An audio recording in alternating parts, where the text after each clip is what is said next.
कोई भी नाग हो वो इस हद तक तपस्या करता है कि वो कोई भी रूप ले सकता है, तो इसलिए इच्छाधारी बोलते हैं कि अपनी इच्छा से वो कोई भी रूप धारण कर सकता है। तो अगर आप शेटफल गांव में किसी भी घर में जाओगे तो उनका जो छत है वहाँ पे हमेशा एक स्पेस रहता है जहाँ पे वो रखते हैं सांपों के लिए। तो सांप वहाँ पे आके रेस्ट करते हैं, सुबह शायद चले जाए, रात को वापस आएंगे। तो वहाँ पे जो पूरा गांव है दे कोएग्जिस्ट विद स्नेक्स। तो जब गरुड़ पैदा हुआ तो उसने आके बोला कि मेरी माँ को छोड़ दो। तो सांपों ने कहा हम छोड़ देंगे अगर तुम हमें अमृत लाके दोगे। तो गरुड़ अमृत लेके जैसे वापस आ रहा था तो उसको रास्ते में इंद्र मिले। तो देवराज हैं वो, उन्होंने कहा कि तुम कैसे नागों को दे सकते हो? तो कहा आप चिंता मत करें, उनको नहीं मिलेगा, मैं कुछ प्लान करता हूँ। तो गरुड़ ने आके वो मटके में था जो अमृत उसको नीचे रख दिया, बोला ये लो तो लिखे। तो सबसे पहले वेद आए, वेदों के बाद उपनिषद आए, फिर रामायण लिखी गई, फिर महाभारत लिखी गई और फिर पुराण लिखे गए। यू कैन सी कितना टाइम गैप है दोनों में।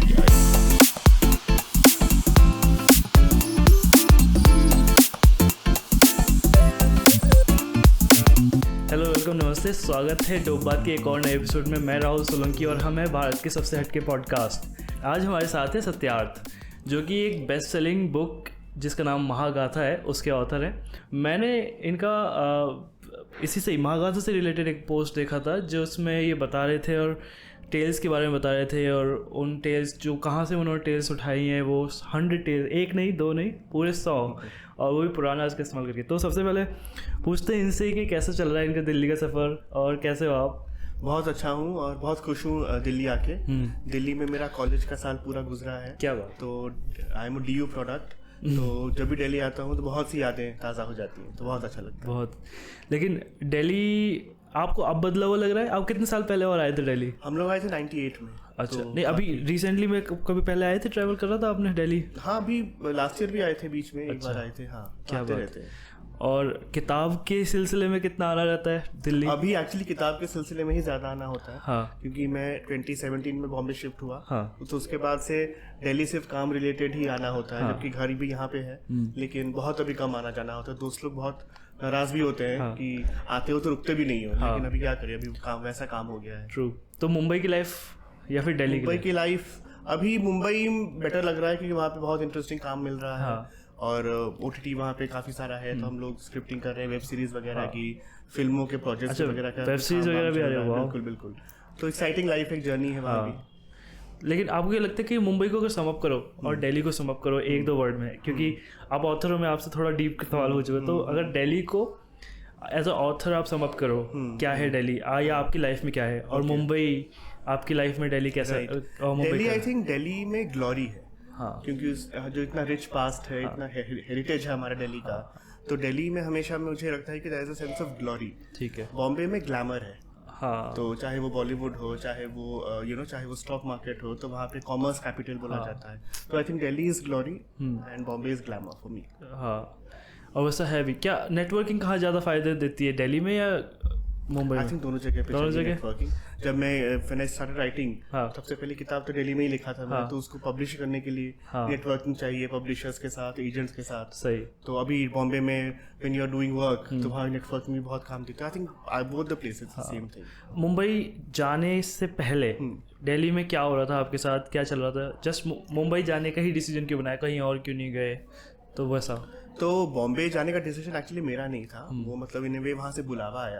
तो मैं दिल्ली में वैसे मैं CNN IBN में था as a journalist for 5 years। अच्छा। तो सेना क्या? CNN IBN। हाँ। तो बहुत इंटरेस्टिंग वो जर्नी भी थी। कैसा रहता है एज अ न्यूज़? तो हम लोग हेल्थ जर्नलिज्म में थे। हमारा बीट था हेल्थ जर्नलिज्म। तो हेल्थ मिनिस्ट्री, मेडिसिन, हॉस्पिटल्स, हम लोग उस पे बेसिकली हमारा वो बीट था।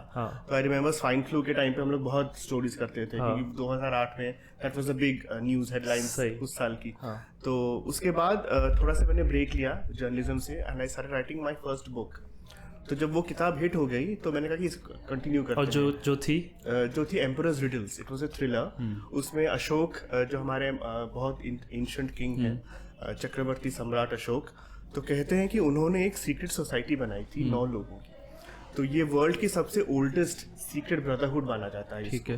तो उसमें 9 लोग थे जो 9 साइंसेस हैं उनको वो प्रोटेक्ट करते थे, जो बहुत डेंजरस नॉलेज था कि अगर ये गलत हाथों में चला जाए तो कुछ भी हो सकता है। तो वो कोर सब्जेक्ट वो था, तो उसको लेके उसके अराउंड मैंने एक मिस्ट्री बनाई थी about it's called the emperors riddles. उसमें 9 रिडल्स है, 9 का उसको आप सॉल्व करते हो एक के बाद एक, finally you reach the ultimate secret. Okay, और ये सब इमेजिनरी था या आपने? हाँ, मतलब जो ये कल्ट जो है अशोक का, वो तो इंफॉर्मेशन है, उसके अराउंड जो सब कुछ कहानी थी दैट वाज माय इमेजिनेशन। तो वो किताब बहुत हिट हुई, बहुत लोगों को पसंद आई, तो मैंने फिर इसको कंटिन्यू किया कि इसी में करते हैं फिर।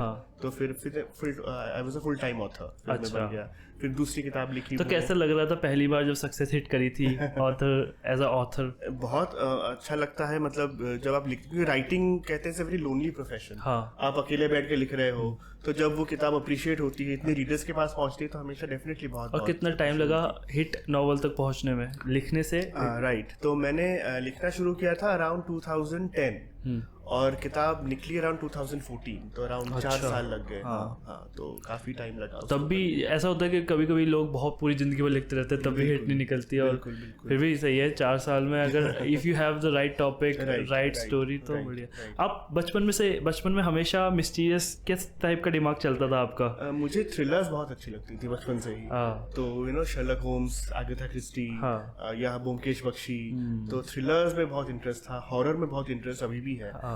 तो लेकिन थ्रिलर जॉनर मेरा बहुत फेवरेट है, तो इसलिए मेरी जो पहली 2 किताबें भी हैं वो थ्रिलर्स ही हैं। थ्रिलर बोले तो murder mystery type? Murder mystery, definitely murder mystery हो, पुलिस प्रोसीजरल हो, क्राइम हो, यू नो। और क्यों ऐसा लगता है बचपन में कोई ऐसा इन्फ्लुएंस कुछ देखा? ऐसा कुछ नहीं है, I think it's just a natural inclination towards that genre. और दो मेरी मॉम की एक थ्योरी है, वो कहते हैं कि तुम पैदा हुए हो 29 अक्टूबर, ठीक है, जो हैलोवीन के आसपास आता है, तो शायद इसीलिए तुम्हें भूतिया चीजें अच्छी लगती हैं। तो आई डोंट नो, पर इंडिया में हुए थे ना, अब तो इंडिया को कहाँ ही पता है। आई नो आजकल थोड़ा ज्यादा पॉपुलर हो गया है, तो हैलोवीन पार्टीज वगैरह काफी होती हैं। तो ये तो माँ की थ्योरी है। सही है, अच्छी बात है, पर हम तो जस्टिफाई कर देते ना किसी भी चीज को। तो लेकिन बाकी ये मिस्टिक वर्ल्ड, क्योंकि अब जो रिसेंटली आपने बेस्ट सेलिंग ऑथर, जिसके लिए बेस्ट सेलिंग बुक है जो महागाथा, उधर कैसे रुझान हुआ? लेकिन पहले हम उधर कोई जर्नी कोई पकड़ते हैं कि आपने पहली नॉवल लिखी, फिर कोविड हिट हो गया था, हमारे यहाँ कोरोना आ गया था, तो उस टाइम पर उस जो वेनम जो दूसरी नॉवल थी, वो भी थ्रिलर जॉनर की थी, वेनम में सीक्वल थी फर्स्ट किताब। तो उसमें आपने वेनम नाम क्यों रखा? क्योंकि उस टाइम तक तो वेनम मूवी आ चुकी होगी ना। तो क्या नहीं, वेनम था क्योंकि वहाँ पे इस स्नेक्स की माइथोलॉजी पे। अच्छा, तो वो क्योंकि उस टाइम पे हुआ ये था कि अगर आपको याद हो कि एक फेज आया था जहाँ पे वेयरवुल्फ की कहानियां बहुत चल रही थी, है ना, वो पूरा एक ट्वाइलाइट वार का पूरा फेज था। तो आप किसी भी बुक स्टोर में जाओ तो शेल्फ पे आपको सिर्फ वुल्फ की कहानियां दिखती थी। तो मैंने कहा कि अगर उनका जो एक एनिमल फोकलोर है जो इतना फेमस है, तो हमारे इंडिया में snakes are the very important animal folklore. True. तो मैंने वो पकड़ा था कि इसको लेके कुछ कहानी बनाते हैं। तो दैट वाज द आइडिया। और रिसर्च वर्क कैसा रहता है? रिसर्च डेफिनेटली, मतलब थॉट के बाद रिसर्च करना ही पड़ता है। मेरी सभी किताबों में बहुत रिसर्च का बहुत इंपॉर्टेंस रहा है, और क्योंकि मेरा जर्नलिस्टिक बैकग्राउंड था, तो दैट हेल्प मी। और मजबूर, और अगर आप नहीं भी करोगे ना, और अगर आपने ऑलरेडी कर रखी है या फिर आपने काम ही ऐसा किया है जिसमें रिसर्च इन्वॉल्व थी, तो वो नेचुरली वो आ जाएगा। अगर आप खुद आलसी बनोगे तब भी क्या कर रहा हूँ मैं, प्रोसेस पता है मुझे। तो ये आपने बताया कि जैसे वेयरवुल्फ होता है, ऐसा हमारी इंडियन कल्चर या इंडियन हिस्ट्री में भी है ऐसा कि हमारे पास जो कहते हैं ना कि स्नेक्स, क्या नाम होता है उनको, कुछ बोलते हैं इच्छाधारी सांप, ऐसा था कुछ? हाँ, ये हमारे तो बहुत फोकलोर में बहुत फेमस है ये वाला जो लेजेंड है। कैसे मतलब इसको बोलते हैं कि एक मतलब जो लेजेंड तो ये है कि जो कोई भी नाग हो वो इस हद तक तपस्या करता है कि वो कोई भी रूप ले सकता है, तो इसलिए इच्छाधारी बोलते हैं कि अपनी इच्छा से वो कोई भी रूप धारण कर सकता है। तो ये बहुत एक बड़ी मान्यता है इंडियन फोकलोर में स्नेक्स को लेके। और ये शायद किसी एक पार्ट ऑफ इंडिया में ज्यादा फेमस है ना, शायद नीचे बोलते हैं साउथ में भी स्नेक वर्शिप बहुत ज्यादा है। इनफैक्ट स्नेक वर्शिप नागपुर, तो नाम ही नागपुर है क्योंकि वहाँ पे कहते हैं नागों से ही नाम पड़ा है नागपुर का, तो बहुत फेमस कल्ट है स्नेक। आपने जब इसके बारे में रिसर्च कर रहे थे तो कोई ऐसे इंसिडेंट वगैरह देखा जहाँ पे लोग साइटिंग? इंसिडेंट नहीं, मुझे पता चला कि महाराष्ट्र में एक गांव है शेठफल, वहाँ पे लोग और सांप, humans and snacks, they very peacefully coexist. तो अगर आप शेठफल गांव में किसी भी घर में जाओगे तो उनका जो छत है वहाँ पे हमेशा एक स्पेस रहता है जहाँ पे वो रखते हैं सांपों के लिए। तो सांप वहां पे आके रेस्ट करते हैं, सुबह शायद चले जाए, रात को वापस आएंगे।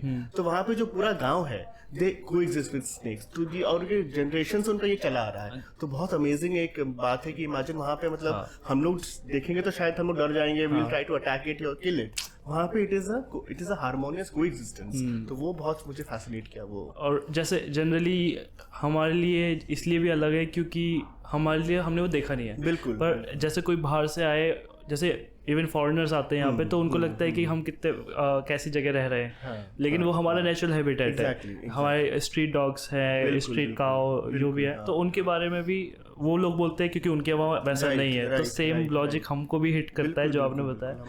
बट क्या इम्यूनिटी भी मतलब सुपर पावर से रिलेटेड, क्या कोई ऐसा पहले बताते थे ना, किंगडम भी हुआ करते थे, इनके पूरे सिविलाइजेशन थी, फिर शायद उस सिविलाइजेशन का कुछ बाहर से, मतलब कितना मिथिकल है ये बात कि एक सिविलाइजेशन थी पूरा जो कि आधा सांप और आधा ह्यूमन था, इस टाइप का भी कुछ। ये देखो, ये तुम्हारा फोकलोर का ही जोन है, उसमें कितनी सच्चाई है ये तो कहना बहुत मुश्किल है। But it is fantasy, it is a part of our mythology.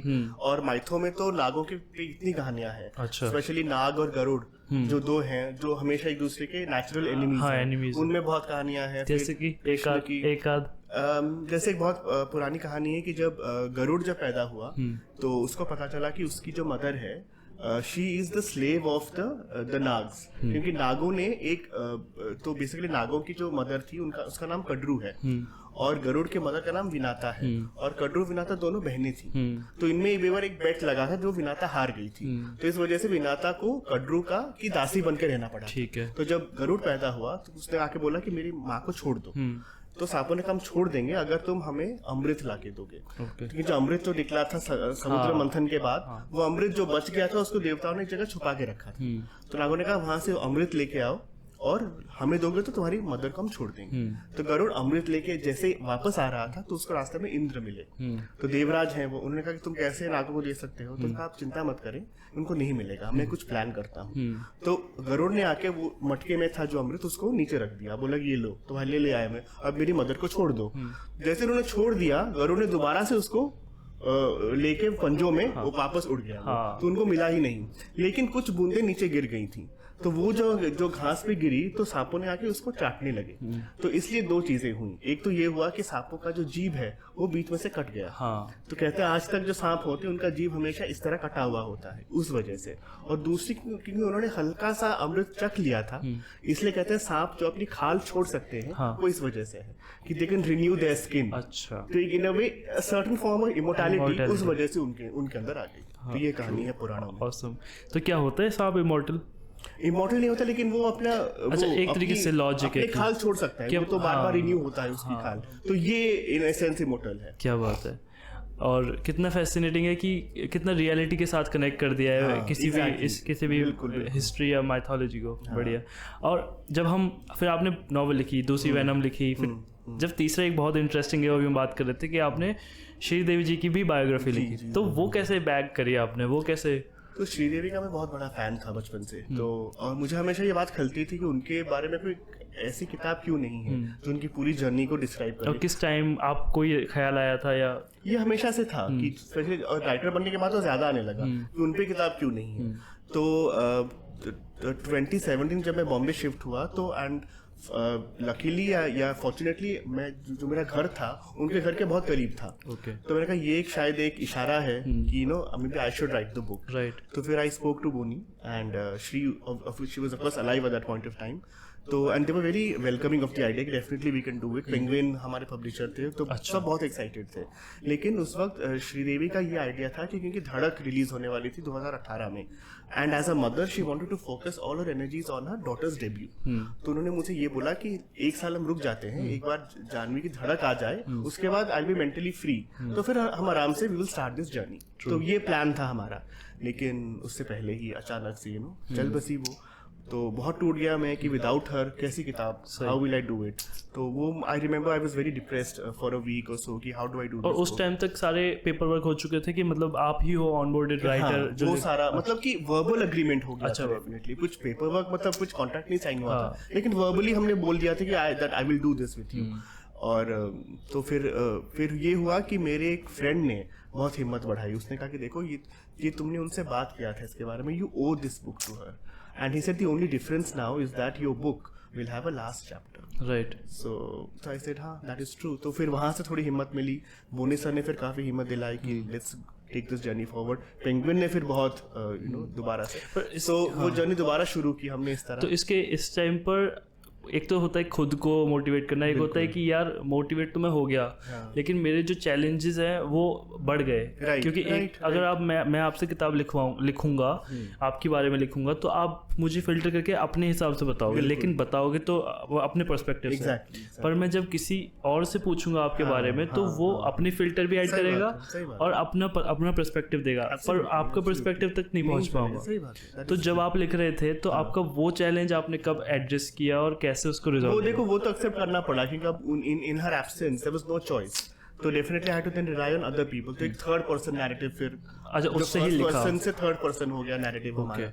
तो फिर हमने फिर जितने उनके को एक्टर्स थे स्पेशली साउथ में, I wanted to start from the south because started a journey as a south Indian actor, और साउथ में उनका इतना इनक्रेडिबल काम है जो हम जानते भी नहीं है। हम जानते हैं चांदनी और इंग्लिश और मिस्टर इंडिया, लेकिन जो काम उन्होंने कमल हसन और चिरंजीवी और रजनीकांत उनके साथ जो इनक्रेडिबल वर्क है डाउन साउथ, तो I went to the very grass root level, जैसे वो श्रीदेवी सुपरस्टार बनी कैसे, द होल जर्नी। आप फिर आपको क्या, आपने जब उनकी लिख रहे थे और पर्सपेक्टिव जान रहे थे लोगों से, तो कोई ऐसा इंटरेस्टिंग मोमेंट जो आपको क्लिक हुआ हो कि अरे यार एज अ एक्टर इस बंदे की जर्नी यहाँ से शुरू हुई थी, तो कुछ ऐसा आपको याद? तो चाइल्ड स्टार थी, 4 साल की उम्र से शी स्टार्टेड वर्किंग। तो जब पहली बार वो सेट पे गई शी वाज 4 years old, उस मतलब 4 साल से वो काम कर रही हैं। इन तो 50 years जर्नी है। बोलते हैं कि Indian cinema is 100 years old, उसमें से 50 साल तो श्रीदेवी का उन्हीं के काम के हैं। तो बहुत इंटरेस्टिंग स्टोरीज सुनने को मिले। जैसे बहुत लोग नहीं जानते कि जब खुदा गवाह फिल्म उन्होंने अमिताभ बच्चन के साथ की, तो उस वक्त एट दैट पॉइंट वो उनके साथ फिल्में नहीं कर रही थी, क्योंकि अमिताभ का ये था कि जब वो फिल्में होते थे हीरोइन का ज्यादा काम होता नहीं था, क्योंकि ही हैड द स्क्रिप्ट में ज्यादा उनको हीरो ओरिएंटेड मूवीज। बिल्कुल। तो श्रीदेवी क्योंकि after Nagina, Mister India, Chandni, she had become such a superstar, तो she didn't want to work in a film. उनके लिए कुछ करने को हो ही नहीं। वो स्पेस वाली बात हो गई कि स्पेस नहीं है। तो जब खुदा गवाह लिखी जा रही थी, अमिताभ ने कहा कि भाई इसमें वी नीड श्रीदेवी बिकॉज उनके अलावा ये रोल कोई कर ही नहीं सकता, अब उसको कैसे मनाया जाए। तो उन्होंने क्या किया, उन्होंने श्रीदेवी को एक ट्रक भेजा, उसमें फूल भरे हुए थे, an entire truck full of flowers. Amitabh ने श्रीदेवी के घर भेजा कि उनको मनाने के लिए। तो फिर श्रीदेवी मान गई, अब इतना स्वीट जेस्चर है कौन मना कर सकता है। तो कहते हैं मानती हूँ मैं करूंगी, लेकिन मैं डबल रोल करूंगी, तो माँ बेटी दोनों के रोल्स मैं करूंगी। अब इंडस्ट्री ने कहा ये तो हो ही नहीं सकता, अमिताभ के आज तक किसी फिल्म में किसी हीरो का डबल रोल है ही नहीं, ये इम्पॉसिबल सी बात है, लेकिन मानना पड़ा उनको। तो finally that is how it is. तो मतलब इट इज सो इम्पोर्टेंट कि today we talk about heroines की पावर, जेंडर इक्वालिटी नहीं है इंडस्ट्री में। जब भी उन्होंने 80s में उस हद तक उनका पावर था कि वो इतना डिक्टेट कर सकती थी। तो that was the, I think mister India बहुत पैन इंडिया बहुत फेमस हुई है, और लोगों के दिल में एक अलग से ही स्पेस बनाया उसने। उसके बाद चांदनी हो गई, लेकिन हम जो बच्चे मतलब सारी यंग जनरेशन से बड़े बूढ़े मिस्टर इंडिया मूवी सबको पता है। और जब आपने देखा, फिर जब आप लिख रहे थे और लोगों से पता कर रहे थे, तो आपने देखा ऐसा कुछ नोटिस किया कि इनके बिहेवियर में या इनके स्टाइल में या अप्रोच में कोई चेंज आ रहा है from old cinema to new Bollywood, जो नया बॉलीवुड आया, क्योंकि उन्होंने नए बॉलीवुड में काम किया। तो आपने कुछ ऐसा अप्रोच में डिफरेंस देखा, या फिर वो बहुत डिफरेंस देखा जब उन्होंने इंग्लिश किया। मतलब 15 साल के बाद she had made a comeback, और उसमें if you see the way उनका परफॉर्मेंस है वो बहुत अलग है कंपेयर टू जो 80s में क्या होता था, बहुत मेलोड्रामा होता था, ड्रामेटिक, सब कुछ बहुत हाइटेंड इमोशन होता था। लेकिन यहाँ पे आप देखो उतना ही सटल परफॉर्मेंस है, उतना ही मतलब जितना कम इमोशन, जितना कम एक्सप्रेशन के through she is expressing rather than through words और थ्रू व्हाटएवर। तो बहुत ही, तो मतलब जो 15 साल वो उसने काम नहीं किया उन्होंने, बट शी वाज ऑब्जर्विंग कि कैसे एक्टिंग चेंज हो रहा है, एक्टर्स कैसे अलग हो रहे, तो she was observing and she was observing it inside her. तभी जब वो दोबारा आई तो उनका काम डेटेड नहीं लगा, बहुत ही कंटेम्प्रेरी लगा, बहुत आजकल। और वो भी है कि फैन फॉलोइंग थी उनके पास, बिल्कुल प्रॉपर, वो तो हमेशा से थी, सही बात। और आपको क्या लगता है कि उन्होंने ब्यूटी स्टैंडर्ड्स के बारे में भी कुछ मेंशन किया है या आपने लिखा है कुछ ब्यूटी स्टैंडर्ड के बारे ब्यूटी में? इन द सेंस कि वो तो मतलब she was always considered one of the most glamorous, one of the most beautiful actresses of her time end of all time. अगर आप चांदनी देखोगे यश चोपड़ा ने जिस तरह उनको प्रेजेंट किया था, मतलब आज भी she is supposed to be the quintessential Yash Chopra heroine. Right. उनसे ब्यूटीफुल यशराज हीरोइन कोई है ही नहीं. तो definitely she was and she had always evolved with the times. तो अगर आप 80s की मूवीज देखो, 90s की मूवी देखो, उसमें आपको इतना ड्रामेटिक डिफरेंस मिलेगा कि वो कॉन्स्टेंटली फैशन हो, ब्यूटी हो, वो इवॉल्व हो रही और थी. अभी मुझे जैसे एक मूवी याद आई है जिसमें श्रीदेवी जी का डबल रोल था, रजनीकांत भी थे, चालबाज. वो भी बहुत खतरनाक पिक्चर थी. बिल्कुल, क्योंकि उन्होंने क्योंकि एज अ फीमेल और एज अ लीड एक्ट्रेस जिसने इतना बड़ा सेक्टर, वो शायद फीमेल ओरिएंटेड मूवी थी, उसमें ही और सनी देओल और रजनीकांत वो सपोर्टिंग एक्टर्स थे और Sridevi is the main actor. और वो मूवी भी हिट करी है. बिल्कुल, और मतलब एक टाइम पर मुझे लगता है कि श्रीदेवी जी ने अपना स्टैंडर्ड मेन लीड एक्ट्रेस के बराबर कर लिया था. और उस टाइम पर मेरे ख्याल से और उनके अलावा जो उनकी कंटेम्प्रेरी एक्ट्रेसेस थी, रेखा जी हमें याद आता है, जयप्रदा, जूही चावला, माधुरी आ गई. हाँ, तो बट उस टाइम पे आई थिंक स्टार्ट इन्होंने ही शुरू करा था ये ट्रेंड के. द फर्स्ट फीमेल सुपरस्टार, इसीलिए उनको बोला जाता है. इनफैक्ट ये बहुत इंटरेस्टिंग किस्सा मुझे चालबाज के डायरेक्टर ने सुनाया था, पंकज पराशर ने, कि एक बार वो लोग स्टूडियो में बैठे थे, तो पंकज बैठे थे, अमरीश पुरी, विनोद खन्ना, आई थिंक राजेश खन्ना भी थे शायद, ये लोग सब सीनियर स्टार्स बैठे थे और लंच चल रहा था, दोनों सब खा रहे थे. अचानक से सब खड़े हो गए कि क्या हुआ, किसने पूछा कि नहीं माई आ रही है. और माई मतलब श्रीदेवी वाज एंटरिंग. तो that was the kind of respect and the kind of star power that she had. तो और मेरे ख्याल से काम किया उन्होंने राजेश खन्ना जी के साथ भी काम किया श्रीदेवी ने. 80s में Jeetendra, she started with the senior actors, Jeetendra, Rajesh Khanna, Amitabh Bachchan, फिर धीरे-धीरे she move to Anil Kapoor, Sunny Deol.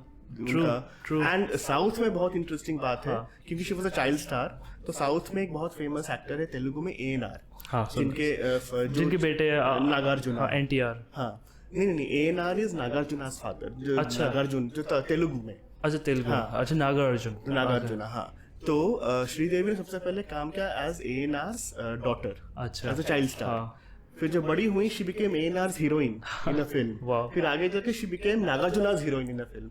तो बाप बेटे के साथ पहले तो बेटी, फिर हीरोइन, बाप की हीरोइन, फिर बेटे की हीरोइन. तो ये ग्राफ है. हाँ, क्योंकि एज मतलब उन्होंने फर्क ही नहीं आने दिया अपने एक्टिंग के थ्रू, हर जनरेशन के साथ उन्होंने काम. हाँ, और फिर इसके साथ जब आप वो लिख दी, जब प्रोजेक्ट कंप्लीट हो गया, तो हाउ मेनी अप्रूवल्स आपने लेने शुरू किए कि क्या मैंने जो लिखा है डज इट मेक सेंस, कि वो लगता है कि लोग अप्रूव कर रहे हैं, क्योंकि आप तो कलेक्ट कर रहे थे डेटा. फिर आपने अपने मेन अप्रूवल तो बोनी सर का था, because he had to go through. And Boney sir और उनका क्या नाम है, श्रीदेवी जी का जो इक्वेशन था वो कैसा था, क्योंकि पीछे हमने न्यूज़ भी देखी है, इसके पीछे बहुत कंट्रोवर्सी थी कि मे बी ये एक मर्डर है ना कि एक नेचुरल डेथ है. तो उनका इक्वेशन आपको कैसे बताया? मैं तो जब भी बोनी सर बात करते थे तो उनकी आंखें भर आती थी.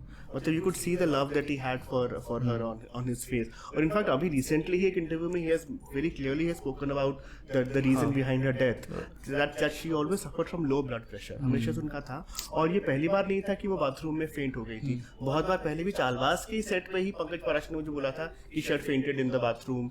नागार्जुन ने बोला था they were doing a film in Hong Kong जहां पे वो फेंट हो गई. तो she had low blood pressure, और वो because of that she would avoid salt. जबकि सॉल्ट शी वुड लेना चाहिए. हाँ, सॉल्ट लेना चाहिए, बट शी वुड अवॉइड कि सॉल्ट causes water retention. उससे थोड़ा सा फैटी दिखता है चेहरा, तो she would cut down on salt, तो उससे और ज्यादा एग्रीवेट हो जाता था उनका. तो यही प्रॉब्लम उसी दिन, तो that was the main cause behind it. और आपको इसी प्रोसेस के दौरान जब आपने इनकी श्रीदेवी जी की बायोग्राफी टाइप लिख रहे थे, तो आपको और कोई सीक्रेट थे जो कि ना कि श्रीदेवी से रिलेटेड थे लेकिन बॉलीवुड इंडस्ट्री से रिलेटेड थे, कि क्या इनके प्रोसेस होता है, क्या इनके हैक्स होते हैं, कैसे मनी डिस्ट्रीब्यूशन या मूवी डिस्ट्रीब्यूशन, उसके बारे में भी कुछ पता चला था? रियली, बिकॉज़ फोकस तो उन्हीं पे था. तो उन्हीं का ही अच्छा, वैसा कुछ. ठीक है. तो फिर वो हो गया प्रोजेक्ट, बोनी सर का अप्रूवल मिला. और भी उनके बच्चों से उस समय तो जानवी नाम है ना शायद, जानवी, और एक और है खुशी. तो उनसे भी बात करी थी आपने कि मैं चाहता था बात करना, लेकिन क्योंकि एक साल भी नहीं गुजरा था, नहीं पूछ तो वो लोग उस सदमे में थे कि दे जस्ट कुड नॉट. तो फिर मैंने भी फिर इंसिस्ट नहीं किया, because I could make out की बहुत सेंसिटिव जोन है वो. ट्रू. सो अब उसके बाद जैसे ही वो ख़त्म होती है then how the pre release work, so आपने बोला कि मेरे एंड से ये कंप्लीट है, अब आपके दे हैव द डिसीजन कि कब उन्हें लॉन्च करना है। बिल्कुल, तो पेंगुइन ने सारा अरेंज किया था, बोनी सर ने बहुत हेल्प किया था। तो हमारा जो पहला लॉन्च हुआ श्रीदेवी की बायोग्राफी दिल्ली में हुआ था, दिल्ली में ही हुआ था, टाइम स्लिट फेस्ट में, हैबिटेट सेंटर में ही किया था हमने। तो दीपिका आई थी, तो Boney sir had got Deepika, तो she had flown specially for the launch because सब इतने श्रीदेवी के फैंस हैं, तो she was very happy, she came, Boney sir was here, I had called Gauri Shinde जो इंग्लिश में डायरेक्ट किया था। तो हम सब ने चारों ने मिलके we launch the book in Delhi, और बॉम्बे में फिर we got Karan Johar because he is also big Sridevi fan, तो he launch the book in Bombay. तो ऐसा हुआ था। Awesome. तो इसमें जब हमने बुक लॉन्च कर दी then your work is done, आपका स्कोप ऑफ वर्क जहाँ पे लिखा था, तो then you move on from that project to next project जो कि आपका था महागाथा। तो हम महागाथा की तरफ बढ़ते हैं, लेकिन उससे भी पहले आपको ये आइडिया हिट कैसे हुआ कि मैं महागाथा टाइप कुछ लिखूं? राइट, तो मेरा माइथो में हमेशा से इंटरेस्ट है, बचपन से ही। I think my grandfather was a big influence, तो वो बचपन में मुझे अपने गोद में बिठा के बहुत कहानियां सुनाते थे। आई थिंक मेरा वो प्रोसेस ऑफ ऑस्मोसिस वहां से शुरू हुआ था, माइथो की तरफ। और जितना बड़ा होता गया I wanted to read more and more, क्योंकि इतनी फैसिनेटिंग स्टोरीज हैं हमारे पुराणों में, वेदों में, उपनिषदों में, तो वो मैं पढ़ने लगा। तो एक पॉइंट पे ये थॉट है कि इतनी कहानियां हैं, तो why don't we put the best of the stories together in one book, ताकि मैं भी, चाहे कोई भी रीडर हो, उसको एक इजी एक्सेस मिले इन स्टोरीज के बारे में। कुछ जो उनको पता है ऑलरेडी, जो हम सबने बचपन में सुनी हुई हैं, लेकिन कितनी कहानियां जो हमें नहीं पता, तो ये भी जानना जरूरी है। तो वहां पे थॉट आया कि why don't I put the 100 best stories from our Puranas और उसको एक किताब में ढालने का ख्याल वहां से आया। और फिर किताब, तो ये तो हो गया कि चलो आइडिया मिल गया, राइट, ये है मेरा नेक्स्ट प्रोजेक्ट का आइडिया। क्योंकि अब आप ऑथर, जब हम ऑथर जॉनरा में है या हम ऑथर हैं, as you act as a author, तो आप हमेशा आइडिया ढूंढते रहते हो। बिल्कुल बिल्कुल। तो इंस्पिरेशन बोलते हैं, तो इंस्पिरेशन ढूंढते रहते हो। तो जैसे अभी आजकल कौन सा इंस्पिरेशन चल रहा है, क्या कुछ आजकल चल रहा है, एक वेब सीरीज पे काम चल रहा है, वो है अभी शबाना जी की बायोग्राफी लिख रहा हूँ मैं, शबाना आजमी। तो वो she is definitely such an inspiring person, उनका लाइफ जर्नी, उनका तो मेरे को लगता है कि वो उस टाइम की स्टोरीज या उस टाइम की लाइफ जर्नी है जब हम लोग पैदा भी नहीं हुए, मैं तो पैदा भी नहीं हुआ हूँ, 70 से लेके उनका, और उन्होंने बहुत हिट्स दिए हैं। तो आई थिंक बहुत इंटरेस्टिंग पैरेलल सिनेमा है, आर्ट हाउस जिसे बोलते हैं, कमाल का काम, बहुत खतरनाक, पर मजा आएगा। I am looking forward for that. तो महागाथा में जब आप पुरानास के बोलते हो, तो कितना टाइम रिसर्च में गया इसमें? इस बुक में 5 साल लग गए, क्योंकि हमारे पुराण ही 36 पुराण है। और कब शुरू किया था आपने, किस ईयर में? आई थिंक मैंने इनफैक्ट ये किताब श्रीदेवी की किताब से पहले ही शुरू कर दी थी लिखना, क्योंकि 100 कहानियां तो बहुत लंबा प्रोसेस था। लेकिन जब श्रीदेवी की किताब शुरू हुई तो वो बीच में उसको ब्रेक दे दिया, फिर वापस after that I again restarted the work. तो जैसे मैंने कहा 36 पुराण है हमारे, 18 महापुराण है, 18 उप पुराण है। तो महापुराण जो है, जो मेन पुराण जिनको माना जाता है, तो वो तो, और मैं संस्कृत नहीं पढ़ सकता, had the English translations of all the Puranas, तो वो पढ़ना, उनमें से फिर जो कहानियां निकालना, जो सबसे बेस्ट कहानियां मुझे मिले। तो मेरा एक क्राइटेरिया, 3 pronged क्राइटेरिया था उसमें। एक तो कहानी इंटरेस्टिंग होनी चाहिए, कि पढ़ के आपको अच्छा लगे और वो आपके जहन में रहे, चाहे जितना चाहे पढ़ लिया हो आपने। सेकेंडली, किसके बारे में कहानी है, देवताओं के बारे में, देवियों के बारे में, असुर के बारे में, कैरेक्टर्स कौन है कहानी में। और तीसरा ये था कि वो कहानी शुड बी शायद लेसर नोन है, लेकिन वाइडर ऑडियंस डिजर्व करती है, कि उसको और लोग जानना चाहिए इस कहानी को। तो ये क्राइटेरिया करके मैंने 100 कहानियां निकाली, जो बेस्ट कहानियां मुझे लगी। तो आपने पुराना डिस्ट्रीब्यूट कर दिया था कि इतने पुराना से मैं इतने निकालूंगा, या फिर कुछ स्टोरीज पढ़ के? डिपेंड करता था कि हम कौन सी स्टोरीज फैसिनेटिंग है। तो अल्टीमेटली जो 100 कहानियां निकली है, वो हर ऑलमोस्ट सभी पुराणों से कुछ ना कुछ कहानियां आई। और जो पुराण है और जो वेद है, इन दोनों में डिफरेंशिएट बहुत डिफरेंस कैसे है? तो पहले तो वेद, सबसे पहले वेद लिखे गए थे हमारे। पुराण इनफैक्ट बहुत बाद में लिखे गए हैं। पुराणों की जो कहानियां हैं, वो हमेशा हमारा ओरल ट्रेडिशन रहा है। तो हमेशा हम लोग कहानियां ओरली जनरेशंस को पास ऑन करते थे। उनको एक्चुअली लिखना एज पुराण, ये इनफैक्ट महाभारत के बाद लिखा गया है। तो करीब ज्यादा नहीं, ओनली 500 years बैक पुराण लिखे गए हैं। वेद तो हजारों साल पहले लिखे गए। तो सबसे पहले वेद आए, वेदों के बाद उपनिषद आए, फिर रामायण लिखी गई, फिर महाभारत लिखी गई और फिर पुराण लिखे गए। यू कैन सी कितना टाइम गैप है दोनों के बीच। इसमें मेरे को लगता है कि वो इजी बनाते गए कि आप इजी समझ जाओ। बिल्कुल। तो बेसिक जो डिफरेंस है वेदों पुराणों में, कि वेदों में टीचिंग्स है सारी, लेकिन पुराणों में उन्हीं टीचिंग्स को स्टोरीज के माध्यम से बताया गया है, ताकि आपको स्टोरीज के थ्रू, स्टोरीज के बेटर के माध्यम से कुछ भी सिखाने के लिए, तो जो आपको सीख वेदों से लेनी है वो पुराणों में कहानियों की थ्रू आपको मिलता है। ट्रू।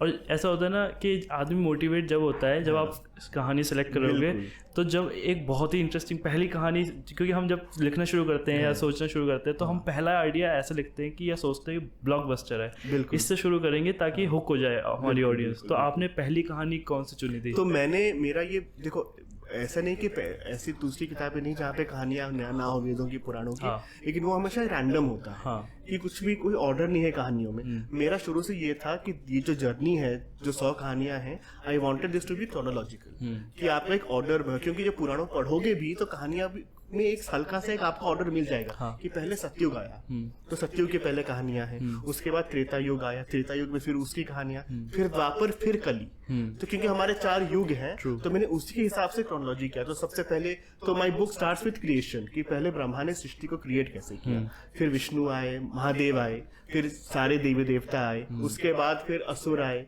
फिर सूर्यवंशी राजा आए, चंद्रवंशी राजा आए। तो जो पूरा एक ग्राफ आपको मिलेगा, तो आप जब पढ़ोगे और आपको हर कहानियों में लिंक मिलेगा, कि ऐसा नहीं कि कोई कहानी स्टैंड अलोन है, हर कहानी के आगे पीछे बहुत से कनेक्शंस हैं। तो जब ये पढ़ते हो तो आपका और माइंड वाइडन होता है कि मुझे लगा था ये कहानी इतनी है, लेकिन देन यू फाइंड आउट अच्छा इसके पीछे भी एक कहानी है और इसके आगे भी है जो एक दूसरे को कनेक्टेड है और जो एक दूसरे को इम्पैक्ट कर रही है। तो ये बहुत इंटरेस्टिंग बात। तो आप बेसिकली मल्टीपल कैरेक्टर्स एक तरह से एक पैरेलली उनकी स्टोरीज चल रही है। बिल्कुल। तो जैसे आपने बताया कि ब्रह्मा, इसमें भी आपको ऐसा कॉन्फ्लिक्ट नहीं आया कि आपने जब आप लिख रहे थे या पुराना से पढ़ रहे थे तो अलग अलग हमारे अलग अलग क्या कह सकते हैं फाउंडेशंस है, ऑर्गेनाइजेशंस है और फाउंडेशंस है जो कि अलग अलग बोलते हैं कि जैसे इस्कॉन बोलता है कि कृष्ण जी हैं वो हैं सबसे सुप्रीम लॉर्ड। ऐसे ही हमारे डिफरेंट वेद भी हैं जो जिसमें मैं समझ गया तुम क्या कह रहे हो। पुराणों में भी ये बात है। पुराणों में भी एक अलग अलग तरह के डिविजन है। एक डिवीजन बहुत क्लियर है, पहले वो आए थे, ये आए थे। एक डिवीजन बहुत क्लियर है कि कुछ पुराण हैं जो विष्णु को डेडिकेटेड, वैसा कुछ हैं जो शिव को डेडिकेटेड है, कुछ जो ब्रह्मा को डेडिकेटेड है। तो विष्णु वाले जैसे आपका मत्स्य पुराण हो गया, आपका कुर्म पुराण हो गया, भागवत पुराण हो गया, ये विष्णु डेडिकेटेड है। तो और हर पुराण के पहला चैप्टर होता है हमेशा क्रिएशन, यूनिवर्स की सृष्टि। तो ये पुराण बोलेंगे विष्णु ने सृष्टि किया। लेकिन जो लिंग पुराण है, शिव पुराण है, जो शिव को डेडिकेटेड, वो कहीं महादेव ने क्रिएशन किया। और ब्रह्म पुराण है या पद्म पुराण है जो ब्रह्मा को डेडिकेटेड है, कहीं ब्रह्मा ने किया। तो ये बात है। लेकिन मुझे ये बात इतनी ब्यूटीफुल लगती है कि इसका मतलब क्या है कि पुराणों में प्लुरैलिटी है, कोई एक सच को मानने की जिद नहीं है। उसमें हमारे एक ही कथा के 1000 वर्जन हो सकते हैं। तो और हर वर्जन को हम एक्सेप्ट करते हैं। ये एक बहुत बड़ी बात है पुराणों में। आज क्या हो रहा है कंट्री में, क्या आपको बताया जा रहा है, भैया एक ही ग्रेट हिंदू नैरेटिव है, उसी को पकड़ के चलो, बाकी नैरेटिव्स में प्रॉब्लम्स हैं। मल्टीप्लिसिटी प्लुरैलिटी को हम नहीं सेलिब्रेट कर रहे, हम कह रहे हैं एक ही ग्रेट हिंदू नेशन राम, चाहे आप उसको जो भी नाम दे दो कि हिंदू राष्ट्र होना चाहिए या वो होना चाहिए। पुराणों में लेकिन वो बात नहीं है। पुराणों में हर तरह का नैरेटिव है और अपोजिंग नैरेटिव्स हैं।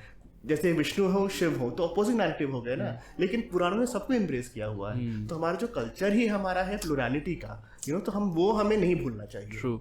और जब आप ये लिख रहे थे तो आपको तो एक स्टोरी लाइन के तहत चलना था, तो उस स्टोरी लाइन में आपने इस चीज़ को, पोलैरिटी को कैसे इनकॉर्पोरेट किया कि यार कैसे दिखाऊं मैं ये कैसे? तो मैंने शुरू में ही लिख दिया है अपनी किताब में कि जो आपको इवेंट्स देखोगे यहाँ पे, ये एक वर्जन है, ऐसे मल्टीपल वर्जन हैं। उसमें से कि अगर मुझे लिखना होगा तो मुझे एक ही वर्जन पकड़ के चलना पड़ेगा। आई हैव टू एक थ्रेड ऑफ नैरेटिव होना चाहिए, अदरवाइज मैं खुद ही कंफ्यूज हो जाऊंगा कि इतने वर्जन हैं।